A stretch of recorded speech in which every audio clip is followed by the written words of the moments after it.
Le brossage, c'est technique, c'est un petit peu compliqué. C'est pas si simple que ça, c'est pas aussi basique. Et avec mes patients, la première chose que je fais, c'est que je leur donne un miroir et on regarde ensemble. Parce que je crois que quand on voit, on comprend mieux. Ce qui me passionne le plus, c'est les gens. C'est aller à la rencontre d'une personne et surtout, chaque fois que je reçois un patient, j'essaye de comprendre sa problématique. Parce que le truc qui est formidable, c'est que dans la bouche, la prévention, ça marche, mais à 100%.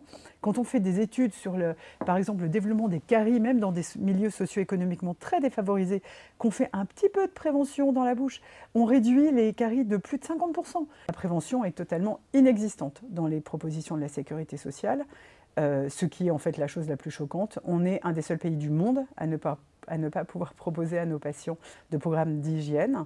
Bonsoir à toutes et à tous. Comment garder des dents saines toute votre vie? Comment éviter de dépenser des milliers d'euros en soins dentaires? Quelle est la différence entre un amalgame, une couronne ou encore un implant dentaire? Les interventions qu'on me propose sont-elles vraiment adaptées à ma situation? Les soins dentaires soulèvent de nombreuses questions comme celle-ci, et c'est pour tenter d'y répondre que nous avons invité ce soir le docteur Anne-Emmanuelle Guillot, chirurgien dentiste spécialisé en parodontie. Bonjour Florent. Ça fait plaisir en tout cas de vous avoir ici. Nous allons évoquer toutes sortes de problèmes au niveau de la santé bucco-dentaire ensemble. Beaucoup de questions que nos lecteurs, que les spectateurs qui nous suivent ce soir pourraient avoir. Super. Avant de commencer, je vais vous présenter en quelques mots. Vous êtes docteur en chirurgie dentaire spécialisé en parodontie. Ça fait maintenant plus de 30 ans que vous avez votre cabinet à Paris. Vous avez aussi participé à de nombreuses conférences, vous avez écrit aussi des publications scientifiques, vous êtes une praticienne très reconnue dans votre milieu, mais avant tout, vous êtes une praticienne dans l'âme. Ce que vous aimez, c'est voir vos patients, en prendre soin, et vous avez une vision aussi très particulière, très ouverte de la dentisterie. Vous aimez faire appel aussi à différentes disciplines. Vous travaillez avec de nombreux spécialistes et c'est d'ailleurs pas pour rien que souvent c'est vers vous que se tournent les personnes qui ont des cas un peu lourds et qui trouvent aucune solution ailleurs. Merci pour cette présentation flatteuse. En dehors des choses que j'ai faites qui dans un parcours de quelqu'un d'appliqué n'ont rien de vraiment exceptionnel. C'est vrai que mon métier me passionne, que par conséquent j'ai effectivement aimé à un moment l'enseigner, que j'ai aimé aussi fonder la pratique que j'exerce au quotidien sur des bases scientifiques solides, ce qui m'a conduit effectivement à écrire quelques articles et à préparer quelques dossiers. Mais c'est vrai que ce qui me passionne le plus, c'est les gens. C'est aller à la rencontre d'une personne et surtout, chaque fois que je reçois un patient, j'essaye de comprendre sa problématique. Parce qu'on est tous, même si on souffre tous d'à peu près les mêmes choses, on n'en souffre pas de la même façon, on n'en souffre pas en même temps. Et chacun a son histoire. Et en fait, ce qui est extraordinaire, c'est que c'est vrai qu'au bout de 30 ans de pratique, je trouve que les individus sont très cohérents. Et que quand on comprend ce qu'est sa propre problématique, ça simplifie beaucoup des choses parce que finalement, on ne se pose plus de questions sur ce qui n'est pas ce dont on pourrait souffrir et on se concentre sur ce qu'on peut éventuellement développer. Et je suis frappée de voir à quel point la plupart des gens ne comprennent pas leur bouche, mais ne connaissent même pas l'existence d'une grande partie des éléments qui la constituent, des incidences qu'elle peut avoir avec le reste du corps. Et c'est vrai que je développe de plus en plus d'informations sur ces questions-là, parce qu'elles sont vraiment essentielles sur la manière dont une personne fonctionne. Voilà. Et la bouche, c'est un indicateur extrêmement important qui reflète beaucoup de choses de comment va la personne. Toutes les grandes maladies chroniques se voient dans la bouche. Voilà, donc c'est un champ infini d'exploration en fait. Et donc c'est pour cette raison que vous travaillez aussi en pluridisciplinaire avec d'autres spécialistes pour apporter vraiment une vision globale sur chaque problème. Tout à fait. En fait, de plus en plus dans nos métiers très techniques, des branches se sont scindées. On ne peut pas tout faire parfaitement. Moi, je me suis concentrée essentiellement sur la parodontie, sur l'implantologie et sur, c'est vrai, la gestion globale des problématiques. Mais je travaille avec des spécialistes dont je ne pourrais absolument pas faire le travail, des spécialistes orthodontistes, des spécialistes endodontistes. Alors ça, c'est un mot compliqué qui veut dire qu'on traite l'intérieur des dents. C'est vraiment un métier à part qui se fait dans un tout petit champ sous microscope et voilà, qui est très concentré sur un morceau de la dent. Je travaille aussi avec des spécialistes pour les enfants. Je travaille avec des spécialistes pour l'esthétique qui utilisent toutes les... Alors, esthétique et dentisterie qu'on appelle la moins invasive possible, qui utilisent toutes les techniques innovantes de collage qui ont permis un grand champ de développement de la dentisterie aujourd'hui. Voilà, ça, c'est pas du tout mon quotidien, mais c'est intégré dans ma pratique au quotidien à travers les autres. Et ça fait partie des réflexions. Ah, et j'oublie un truc important, les occlusodontistes. Alors ça, c'est un autre mot compliqué qui veut dire qu'on examine la manière dont votre fonction est organisée. Or, dans la bouche, il y a... voilà, votre bouche est tout le temps en mouvement quand je parle, quand je mastique. J'exerce sur ma mâchoire des forces, et ces forces se traduisent sur les dents en contraintes. Et ces contraintes peuvent être à l'origine d'énormément de maux qui vont du haut de la colonne vertébrale jusqu'au bas des pieds parfois. Donc c'est hyper important d'en tenir compte aussi. Et ça, c'est passionnant. Votre objectif de travailler avec tous ces experts, j'imagine, c'est de trouver vraiment la solution la plus appropriée à chaque personne et autant que possible toujours de garder la dent vivante. Ah bah évidemment. Alors, l'idée c'est... chacun amène sa propre problématique. Hein. Il y a des gens qui vont bien, c'est formidable, et ceux-là, je leur dis au revoir à l'année prochaine. Et puis il y a des gens qui arrivent avec des mots sur lesquels on n'a jamais mis de mots, justement. Dans la dentisterie, il y a beaucoup de choses qui ne sont pas remboursées par la Sécu, c'est un gros problème. Et surtout, les problèmes bucco-dentaires sont beaucoup plus répandus qu'on peut le croire. Moi, j'ai vu un rapport du ministère de la Santé qui disait qu'à partir de 35 et 44 ans, en moyenne, les gens avaient perdu 3 dents. Et à partir de 65 ans, il manquait même 16 dents en moyenne aux gens. 16 dents, c'est vraiment énorme. Et moi, je me demande, mais comment c'est possible dans un pays comme le nôtre, avec toute la technologie qu'on a, les connaissances qu'on a, d'avoir autant de problèmes? C'est vraiment le maillon faible, le point de... C'est même pas le maillon faible, c'est le point de souffrance de notre profession. La sécurité sociale... de mon point de vue, est un drame pour la dentisterie. D'une part, elle a orienté les pratiques, plafonné les tarifs de tout ce qui est soins, tout ce qui soigne, d'une manière qui est impossible à transférer dans une pratique conventionnelle, même tout à fait courante, parce que les coûts dans notre profession ont augmenté beaucoup plus vite que les tarifs de la sécurité sociale. Il n'y a aucune commune mesure, ce qui fait que les soins sont parfois un peu délaissés au profit des zones de la dentisterie qui sont moins sous contrôle tarifaire et qui sont les implants et les couronnes. Même si les nouveaux programmes ont contrôlé, enfin plafonné le prix de certaines prothèses, ce n'est pas sur toutes les prothèses, et cela pourrait avoir tendance à induire une surconsommation de prothèses et d'implants au détriment des soins. D'autre part, la prévention est totalement inexistante dans les propositions de la sécurité sociale, ce qui est en fait la chose la plus choquante. On est un des seuls pays du monde à ne pas pouvoir proposer à nos patients de programmes d'hygiène. Dans tous les autres pays du monde, il y a ce qu'on appelle des hygiénistes. En France, ce n'est pas possible, c'est interdit. Enfin, ce n'est pas interdit, c'est que voilà, ce n'est pas un métier que l'on peut exercer. Or, c'est à mon sens totalement indispensable. Imaginez que vous ayez une maladie pour lequel on ne vous propose qu'un traitement sans jamais vous proposer un moyen de comprendre et d'adapter votre mode de vie pour éviter d'être à risque. C'est complètement impensable. Aujourd'hui, on peut poser des implants avec un robot, mais on n'apprend à personne à se brosser les dents. Moi, c'est un truc qui me révolte depuis toujours.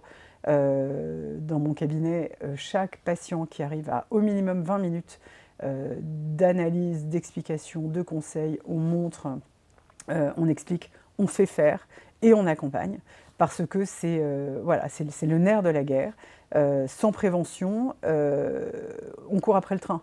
Or, dans la bouche, la prévention est 100% efficace. Alors, effectivement, les gens perdent leurs dents. Alors, pourquoi ils perdent leurs dents?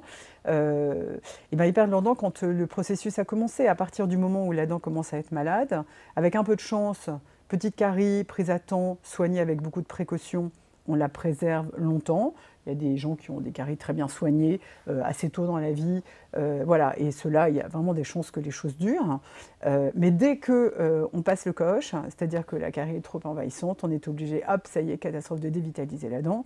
La dent, vous la condamnez. Alors même s'il y a des gens qui gardent leur dent dévitalisée longtemps, globalement, il y a un risque très amplifié de perdre la dent quand elle est dévitalisée. On fait ensuite, une fois que la dent est dévitalisée, une couronne parce qu'elle a été beaucoup délabrée. Donc on est obligé de la protéger. On la protège comme elle a été délabrée, parfois avec des ancrages dans les racines qui sont une immense source de fractures. La prothèse elle-même entraîne une mutilation de la dent, on la taille. Alors il y a aujourd'hui une dentisterie beaucoup plus innovante qui essaye de préserver un maximum le potentiel dentaire grâce à ces nouveaux collages. Et ça, c'est formidable, ça fait quand même gagner du temps. Mais une dent dévitalisée, elle se déshydrate, elle se casse au bout d'un moment. Voilà, ça peut arriver, c'est possible. Il y a toujours des exceptions, mais il y a quand même un bien plus grand risque que cela se produise. Et par ailleurs, il y a tout le volet ancrage de la dent dans la bouche. Alors ça, c'est le volet, ça c'est la face cachée de l'iceberg, c'est-à-dire qu'il y a vraiment une absolue méconnaissance de l'existence de ces maladies des tissus de soutien des dents qu'on appelle les maladies parodontales. Comme vous le disiez, les adultes... 16 dents, alors c'est tout à fait possible avec une maladie parodontale. Il y a une personne sur deux qui va être atteinte d'une maladie parodontale à partir de 50 ans. C'est la 11e maladie la plus prévalente dans le monde d'après l'OMS. Tout le monde connaît l'OMS grâce au Covid. Je ne vous fais pas de dessin, donc a priori, on peut s'y fier. Voilà, donc... J'interromps un instant cette vidéo pour vous dire que votre soutien compte beaucoup pour nous. Si vous aimez nos vidéos, je vous invite à vous abonner à notre chaîne et à cliquer sur le petit pouce levé qui se trouve sous la vidéo. C'est pas grand chose, mais ça nous aide à faire connaître nos contenus auprès d'un plus large public. Voilà, merci beaucoup pour votre aide et maintenant, reprenons notre vidéo. Ça, c'est un domaine abscon. C'est ignoré, mal compris et peu accompagné et peu soigné, voilà, et peu accessible. La Sécu n'accompagne pas du tout ces programmes de soins. Ce n'est absolument pas pris en charge. Et malgré tout, ça sauve les dents de manière durable et pérenne, puisque les traitements sont très efficaces. Vous parlez de parodontite, on va y revenir plus en détail. Avant, j'avais juste une question. On parle surtout de perte de dents à partir de 65 ans, enfin même déjà à partir de 35 ans. Est-ce qu'il y a un lien entre la santé bucco-dentaire et le vieillissement et l'âge en général? Oui, alors évidemment, plus vous vieillissez, plus vous êtes à risque, pour plusieurs raisons. La première, c'est que les mécanismes du vieillissement, qui sont extrêmement bien connus aujourd'hui et très éclairants, vous rendent beaucoup plus susceptibles de développer toutes sortes de... enfin, pas toutes sortes, les principales maladies bucco-dentaires, y compris les caries. Votre système immunitaire vous protège moins. Vous êtes confronté à un phénomène d'inflammation chronique qui est plus ou moins... présent en fonction du gradient de vieillissement, et donc ça rend plus vulnérable aux caries et aux maladies parodontales, évidemment, et aussi à toutes les petites affections de la muqueuse buccale qui peuvent être aussi influencées par les médicaments liés à l'âge et aux maladies que l'on développe en vieillissant. Donc c'est un bon petit cercle vicieux qui s'installe. Et là, il est vraiment important d'instaurer. Il n'est jamais trop tard, même à 90 ans, on peut instaurer, s'il reste des dents, de la prévention, comprendre ces mécanismes, faire une analyse pour chacun de son état de santé, des médicaments qu'il prend, et puis accompagner ça le mieux possible. Et d'ailleurs, il y a des études très intéressantes qui montrent qu'il y a un lien entre la durée de vie et la qualité de prise en charge des phénomènes bucco-dentaires. Il y a une corrélation très forte qui peut s'expliquer à beaucoup de degrés, mais c'est intéressant de voir que ça va avec, en fait. Donc le gros problème, notamment avec l'âge, c'est la parodontite, dont on parle malheureusement pas assez et qui est la principale cause de perte de dents au monde. Vous pouvez nous expliquer un petit peu ce que c'est, vu que c'est quand même votre spécialité? Oui, alors c'est ma spécialité, c'est ma bataille. C'est vraiment le domaine qui m'a donné envie de pratiquer. En fait, j'ai choisi cette branche assez tôt dans ma carrière, parce que j'ai trouvé ça formidablement intéressant, et en particulier parce que c'est effectivement à la limite des autres domaines de la santé, ce qui conduit à avoir justement cette vision un peu plus large. Donc ce sont des maladies chroniques. L'ensemble des maladies chroniques, c'est un immense ensemble dont on meurt le plus aujourd'hui. Je crois que 63% des gens meurent de maladies chroniques aujourd'hui. Et ce sont des maladies de terrain, ce ne sont pas des maladies qui s'attrapent. Donc ce sont des maladies qui sont soutenues par notre incapacité à répondre à certains phénomènes agressifs, soit parce que notre immunité de fait est constituée comme ça, soit parce que c'est acquis par tous les facteurs environnementaux qui agressent notre corps et qui font que notre corps n'est plus capable de se protéger et de développer des résistances. Un des meilleurs exemples, c'est le diabète, qui est en pleine explosion, notamment à cause des problématiques alimentaires et des problématiques liées au sucre, à l'assimilation du sucre. Donc les parodontites font partie de cet ensemble. Maladie de terrain dit que en fait, on ne peut pas faire disparaître cette susceptibilité. Donc quand vous avez une susceptibilité à une maladie parodontale, vous la garderez toujours. En revanche, ce n'est pas obligé que vous l'exprimiez. Et ce qui fait exprimer les maladies parodontales, c'est l'agression microbienne. Donc, quand je dis ça, il ne faut pas imaginer tout d'un coup un microbe qui vous saute dessus. Il y a aujourd'hui des connaissances très développées sur la nature des microbes qui vivent dans notre corps. On sait qu'il y a plus de microbes dans notre corps que de cellules propres.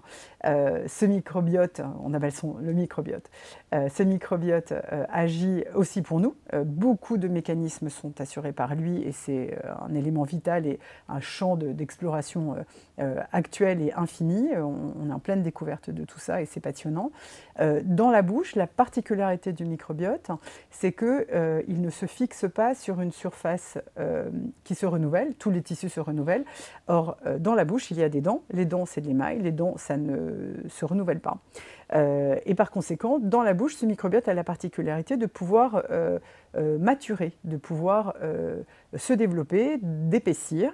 On appelle ça d'ailleurs un biofilm. Ce biofilm recouvre nos dents.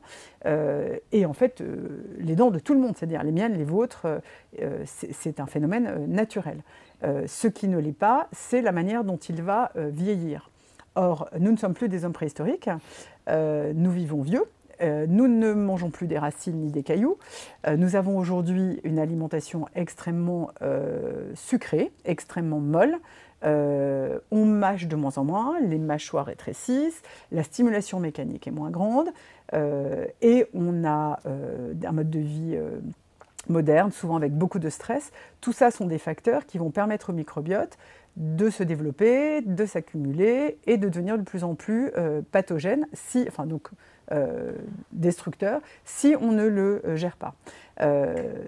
Pour aller contre ça, il y a un seul outil qui est la brosse à dents.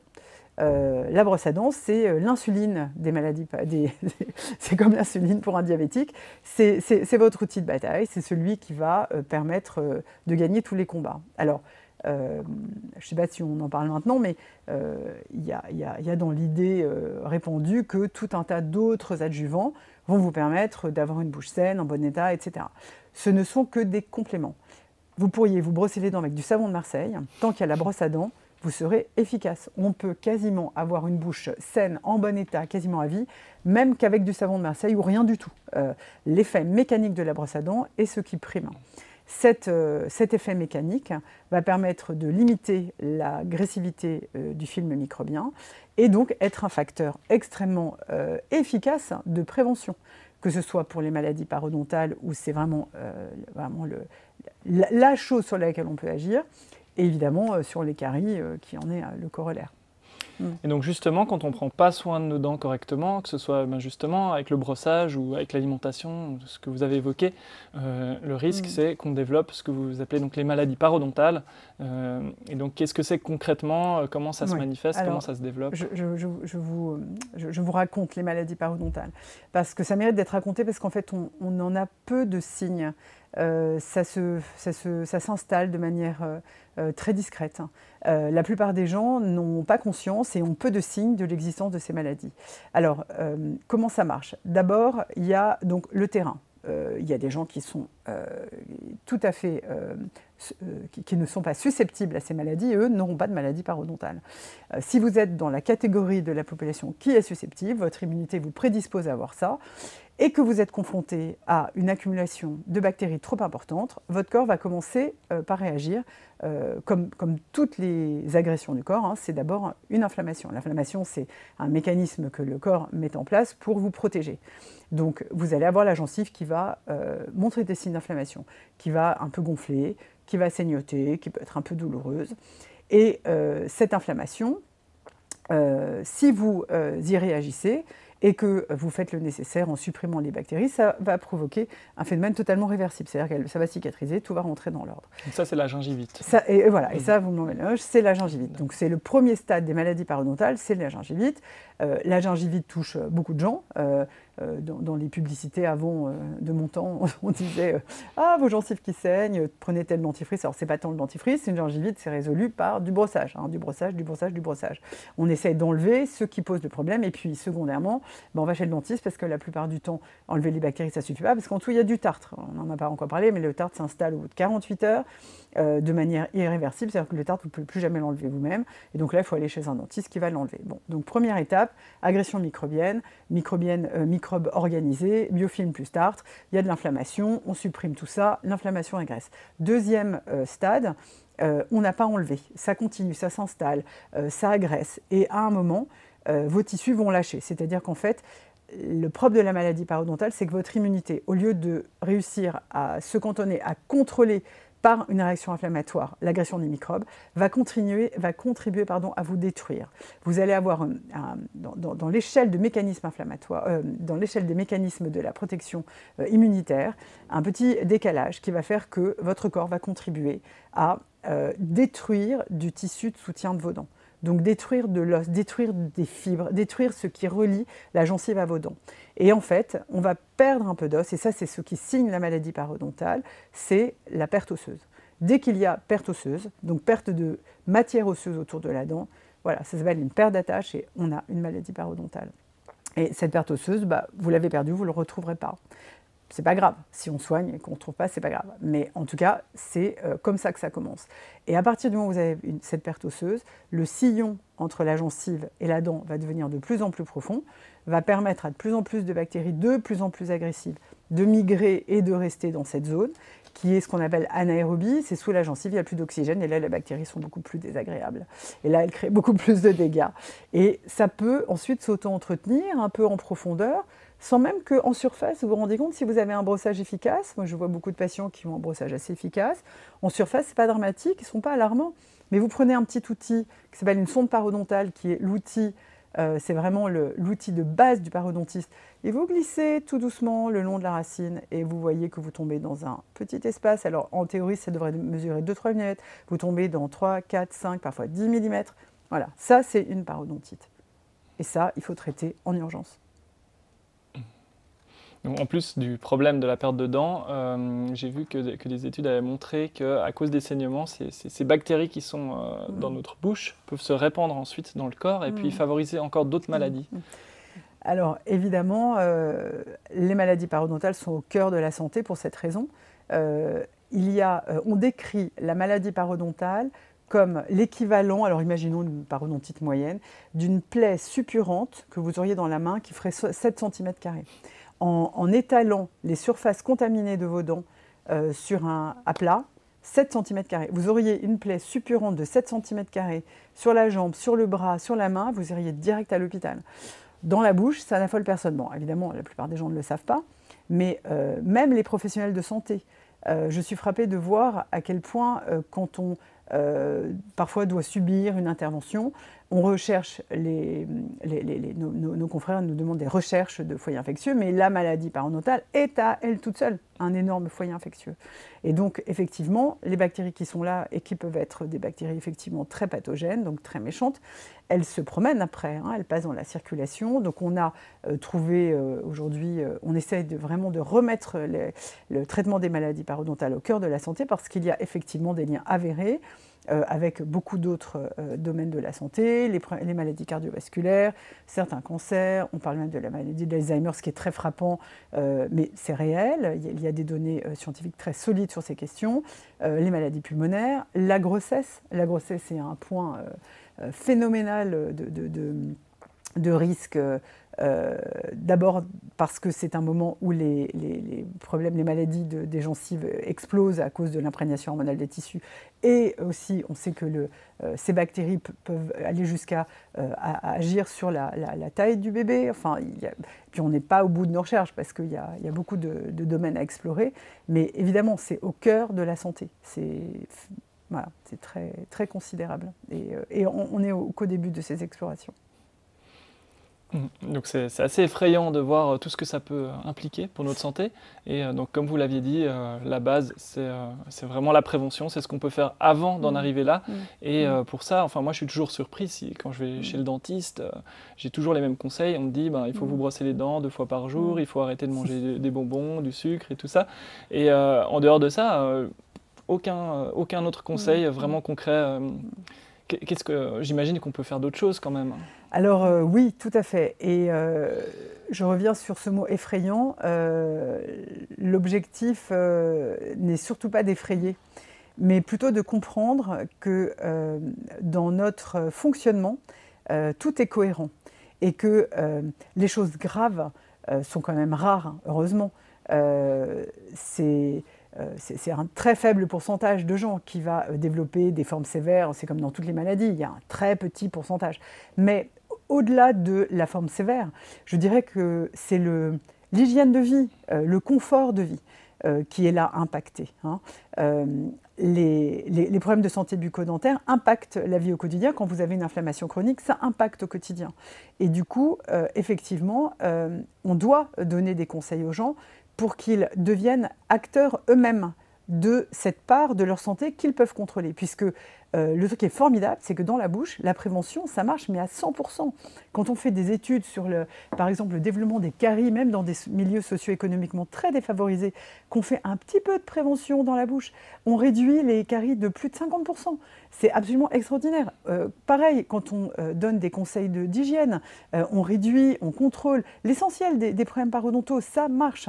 Donc c'est vraiment dommage de s'en priver. Alors, effectivement, les conseils, c'est pas fais ce que je dis. Arrête de manger des bonbons, brosse-toi mieux les dents. C'est un peu comme si je vous disais, regarde, alors je ne sais pas si tout le monde connaît encore Björn Borg ou John McEnroe, mais voilà, regarde et joue au tennis, fais comme lui. Le brossage, c'est technique, c'est un petit peu compliqué, c'est pas si simple que ça, c'est pas aussi basique. Et puis, il y a une espèce peut-être de pudeur, de tabou qui fait que, oui, on ne s'interroge pas vraiment sur l'hygiène de cet aspect de notre bouche. La bouche, c'est assez intime, on ne regarde pas de très près ce qui s'y passe. Alors qu'en fait, ça s'apprend. Voilà, donc la première chose qui aide, moi je pense, c'est de regarder. Et avec mes patients, la première chose que je fais, c'est que je leur donne un miroir et on regarde ensemble. Parce que je crois que quand on voit, on comprend mieux. Et en fait, toute la difficulté de la motivation, de ce qu'on appelle l'enseignement d'hygiène orale ou la motivation d'une personne, en fait, c'est des explications, c'est de lui faire le lien entre son imaginaire et ce qu'il voit, et ensuite relier au geste. Et pour ça, il faut être devant un miroir. Donc en fait, on regarde, on explique, on fait faire. D'abord, on regarde, on explique, on montre les gestes à faire et ensuite on les fait faire. Et avec cette cadence, on arrive à avoir des résultats. Et je vous assure, c'est très difficile. Moi, mon métier, je sais le faire. J'ai des résultats, mais ils ne servent à rien si les patients que je traite ne sont pas capables de faire leur part. Leur part, c'est tous les jours, tous les matins dans leur salle de bain. Je ne suis pas avec eux. Moi, c'est une fois de temps en temps, et le moins possible. Le but du jeu, c'est qu'on les voit le moins possible, qu'ils soient capables tous les jours de soutenir leur santé eux-mêmes parfaitement. Et donc, ça me demande beaucoup de travail. Et ça, c'est beaucoup de temps, parce que je dois apprendre à chacun de mes patients, l'obsessionnel ou le négligent, l'adroit ou le maladroit. Il y a des gens qui sont très maladroits. ils le sont aussi dans leur manière de brosser. Donc là, on doit trouver des moyens de les aider à être efficaces, à être précis, à aller là où il faut. Et quand on est en équipe, ensemble, on y arrive très bien. Et c'est peut-être difficile à croire, mais je vous assure que quand cette partie-là est maîtrisée, c'est gagné. Après, les choses se passent bien. On peut travailler de manière sereine, tranquille, on sait que ce sera pérenne, on sait que ça durera. Et la chance que j'ai, c'est l'âge, c'est le recul. Peut-être un des seuls domaines de la vie où on est content d'avoir vieilli, parce qu'après 30 ans, mais moi je suis émerveillée de voir les résultats dans la bouche de mes patients. C'est absolument spectaculaire de voir comme, effectivement, alors il y en a qui sont partis, il y en a que j'ai agacé, il y en a que j'ai trop engueulé, mais voilà, ceux que je vois aujourd'hui et que je vois depuis 30 ans, ou moins évidemment, les plus récents, on voit l'effet de mon travail, mais surtout l'effet de leur travail. Une maladie parodontale, par exemple, quand on la traite, 20 ans après, ce n'est pas le résultat de mon travail que l'on voit. C'est le résultat de ce qu'on appelle la maintenance, c'est comme pour les ordinateurs. La manière dont le patient, à tous les jours, réussit à entretenir ses dents, soutenu par nous, parce qu'à chaque fois qu'on le voit en contrôle, on revoit, on réévalue, on remonte s'il y a un endroit où il s'est passé des choses, où voilà, les dents ont un peu bougé ou autre. Voilà, on remet à chaque fois au niveau nos exigences vis-à-vis de notre patient pour qu'il arrive à être le plus performant possible. Et voilà, et ça marche très bien. Et c'est pas le bail non plus, ça prend pas des heures. Voilà, on apprend à faire du mieux. Voilà, c'est comme pour tout, au bout d'un moment, on sait et on va vite, quoi. Voilà. Et c'est pas très compliqué. Donc, bien sûr, il y a le brossage qui est au cœur de cette hygiène. Vous avez aussi évoqué un petit peu l'alimentation, notamment les aliments collants et tout. Donc ça dépasse simplement le fait d'éviter de manger des bonbons. Enfin, bah alors tout à fait. Alors un des drames de l'homme moderne, c'est sûrement son alimentation, entre les problèmes de consistance, l'absence de fibres et puis la quantité astronomique de sucre, hein, et notamment ce qu'on appelle tous les sucres cachés. J'écoutais l'autre jour une émission sur des grandes ondes sur l'explosion des maladies chroniques, notamment des diabètes, à cause des sucres cachés. Bon, il y a des tas de dossiers sur ça, mais c'est phénoménal. Vous pouvez consommer du sucre à votre insu, y compris dans des choses qui vous sont parfaitement saines et salées, y compris dans des produits bio dits de régime. Donc c'est vraiment beaucoup plus large et complexe que juste effectivement ne mangez pas de bonbons. Bon, l'hygiène alimentaire, c'est évidemment un volet qui n'est pas spécialement de ma compétence, mais qu'on accompagne aussi au cabinet en faisant des interrogatoires. Voilà, que mangez-vous, grignotez-vous, et comment du coup s'adapter en fonction de chacun pour avoir d'abord rectifié si on peut. Hein. Il y a des gens qui n'ont pas envie d'arrêter de grignoter, voilà, donc il faut trouver des palliatifs. Et puis savoir aussi voilà, les risques que ça entraîne et au niveau digestif, mais aussi au niveau de l'hygiène bucco-dentaire, et voilà, et trouver un moyen d'accompagner tout ça au mieux, mais surtout avoir conscience. Voilà.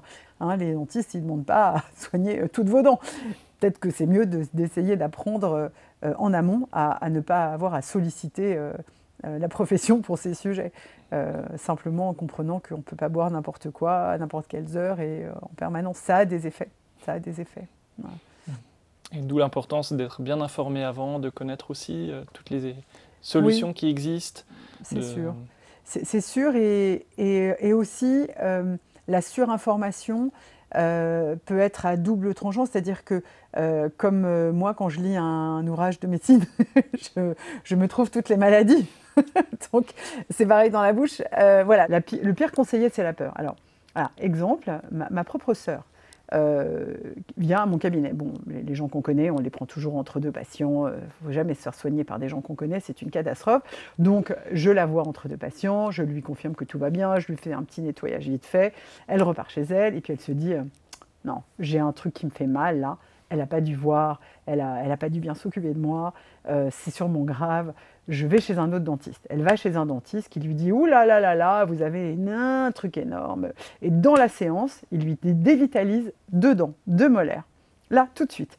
Et puis en sortant, il lui donne un devis pour faire 2 couronnes. Et là ma sœur se dit « Non, là, il y a un problème ». Et tout d'un coup, elle prend conscience que sa peur la conduit à un doute, à un manque de confiance. ben, et qu'elle s'est fait avoir.